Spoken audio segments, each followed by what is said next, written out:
ఆయనట్టే ఉంది సంబరం. పక్కింటి పిల్లి గారి దగ్గర చీరకం తీసుకునే చేబదులు ఇంకా ఇవ్వనే లేదు. 50 రూపాయలు ఇవ్వండి. 50 రూపాయల ఒక 5 రూపాయలు 10 ప్యాకెట్లు ఉండేవాడి. అందులో సిగరెట్ మానేసి బీడీలు కలుస్తున్నాను. ఏమో అదంతా నాకు తెలియదు. 50 రూపాయలు ఇవ్వండి. లేవో చెప్పడంలా ఉంటే నేను దాచుకుంటానా? ఎప్పుడు చూసినా లేదు లేదు అంటారు కానీ ఉందా ఏడాడని అన్నారా? భద్రం ఏమిట్రా కాగ్గారా? చూడమ్మా చేతిలో కాళ్ళకి నేర్చుకుంటే 50 మంది 60 మంది ప్రాణాలు తీస్తుంది. ఇదంతా మన కర్మ రా నాయన, మన కర్మ. దాంట్లో పోయే దానాన్ని తీసుకొచ్చి కనక సింహాసనమే కూర్చోబెట్టాడండి బాబు. ఏం చేస్తాం? ఏదైనా 10 రూపాయలు కావాలన్నా అయ్యా 10 రూపాయలు, అయ్యా కావాలా అని ఆయన కాళ్ళు పడుతూ అడుక్కోవాలి మనం. ఇక మేలుగా అటువంటి ఇబ్బందులు ఏమీ రాకుండా ఏర్పాటు చేస్తున్నాం. కూర్చోండి. అల్లుడు నీ వాటా నీకు పంచిపెట్టమని మీ నాన్నగారు అడగవాలి. వాటా? అవునరా, దీపం ఉండగానే ఇల్లు చక్క పెట్టుకోమని నీ వాటాను ముందు పనిచేసుకుపోయావంటే ఉన్న ఆస్తంతా కూతురు కట్టబెట్టి నేను నెత్తిని చేయబడతాడు మీ నాన్న. అవునండి, వెళ్ళి అడగండి. భద్రం ఎందుకయ్యా భయపడతావు? నీ వెనకాతలు మేమంతా ఉన్నాగా. నేనా? ఏమిటయ్యా ఏమిటి? నేను భయపడతావేంటి? నువ్వు అడగలేకపోతే నేను అడుగుతాను.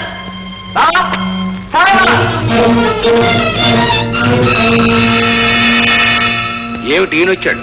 భద్రం భాగాలు పంచమంటున్నాడు. భాగాల పంచమంటున్నది నువ్వా భద్రమా? నేనే పంచమన్నాను తప్ప. మల్లయ్య, నీ కూతుర్ని నా కోడలుగా చేసుకున్న పుణ్యానికి పాలకుండ లాంటి నా సంసారాన్నే పాడు చేయడానికి కొనుక్కున్నావా? ఇదిగో పాల సముద్రాన్ని మధిస్తే అమృతమే కాదయ్యా, హాహలం కూడా పుడుతుంది, జాగ్రత్త. ఇప్పుడు మల్లన్న మాత్రం ఏం తప్పన్నాడు? నీ అల్లుడికి నువ్వు లేని పక్కన కట్టబెడుతుంటే మల్లన్న తన అల్లుడికి ఉన్న ఆస్తి పోకుండా చూసుకుంటుంది. అక్కయ్య, వాడిని మొదటి నుంచి ఇలాగే వెనకేసుకొచ్చి చదువు సంఖ్యలను బడుద్దాకి తయారు చేశావు. ఇప్పుడు ఆస్తి అంతా తగలేస్తుంటే వత్తాసు పలుకుతున్నావు. నువ్వు మాత్రం ఏం చేశావు? పెళ్లి అయిన వెంటనే నీ అల్లుడిని కూతుర్ని వాళ్ళ దారిని వాళ్ళు పంపించకుండా ఇంట్లో పెట్టుకుని కొడుకు కొంప గుల్ల చేస్తున్నావు. కాదని గంగమే ప్రమాణం చేయి. ఏంటి? నా కూతురు మీద ప్రమాణం చేయాలా? అమ్మా గంగా, ఎందుకండి ఈ గొడవ అంతా? మేము ఇంట్లో ఉంటేనేగా ఈ భాగాలు. మేమే ఇక్కడి నుంచి వెళ్ళిపోతాం. ఈ బుద్ధి పెళ్ళవగానే ఉండాల్సింది. ఇప్పటిదాకా మేచింది చాలు, ఇక పడాలి. వీళ్ళు వాళ్ళు ఇక్కడే ఉంటారు. అయితే భాగాలు పంచాల్సింది. నేను బ్రతికుండగా జరగదరా? సోమయ్య, కాదనడానికి ఇది నీ స్వార్థితమేం కాదు, తాతలాసి. అయినా సరే భాగం అనే మాట ఇంట్లో వినపడటానికి వెళ్ళదు. ఇదిగో సగరే, అసలు ఎందుకు వచ్చినట్టు నీకు ఏం పని? మల్లయ్య, ఏమిటయ్యా భద్రం పెద్ద తీసుకొస్తే అమ్మాయి కదా అన్న? ఏమిటిది? రే నీకు నిజంగా వాటాయే కావాల్సి వస్తే వీళ్ళంతా ఎందుకురా? మీకు మీరుగా భాగాలు పంచిస్తే వీళ్ళంతా ఎందుకు వస్తారు? సరే, అయితే నా రక్తం పంచు పుట్టినందుకు నా ఆస్తి నా కొడుకుతో పాటు నా కూతురుకు కూడా చెందాలి. ఆడపిల్లకి భాగమా? ఎందుకు కాకూడదు? అల్లయ్య, ఈ తగులు తకరారులు ఎందుకు? కోర్టుకే వెళ్ళి తెలుసుకోండి. కోర్టులో తెలుసుకుందాం. ఇదిగో మల్లయ్య, ఇప్పటిదాకా మా సంసారాన్ని బజార్కి ఇచ్చింది చాలయ్యా, ఇంకా కోర్టుల దాకా ఇది. ఆస్తి అంతా భద్రాన్ని అనుకుంటుంది. రండి మామయ్య, అందరం కలిసిపోతాం.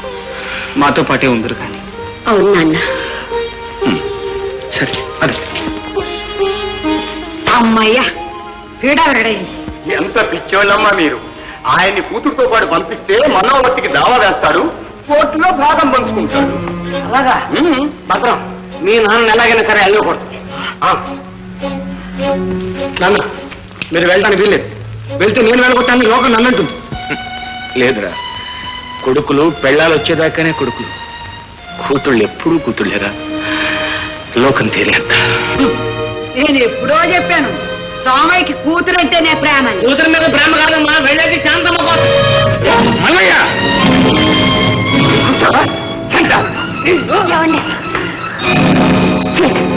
నువ్వు కొట్టినావుంటే కుక్కను కొట్టినావు.